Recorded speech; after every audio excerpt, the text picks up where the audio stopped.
Alexander Georgievich, hjärtligt att lucka vi hör någon som Årsens i kvinnodalen här. Ja, tack för. Du har vant Kylie och Kylie till hon öliga nekvar efter hånden. Var det en möte med sin uppgave för gång för? Yeah, but you know what? Quilloris win everything this last, I don't know how many years, 9, 10 maybe. 10? I think it's been more.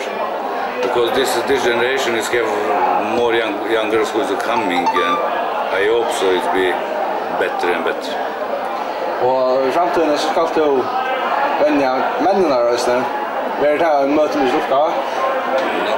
You know what, everybody is to talk about now I'll be in a Kvinnor 2 years and I take over of the men and with the Jakob together, and I think we now start to build a change generation and to build a new team, and it's not possible to say nothing about what's happened this year and next year.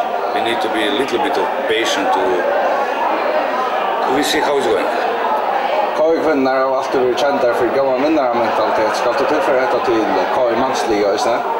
But you know what, this winning mentality is very, very important for every team. And I think it's KI, this young boys have this winning spirit and how I say all the time, champa spirit. Always want to champa to how it be better, and I also to Jakob and I try to do all the best of what we know, because we have a little bit bigger career behind us, and to try to mix everything together. Yes, då vill jag lucka ännu en affär. Tusen tack för det och gå ett nu i nya starten. Ja, tusen tack för det.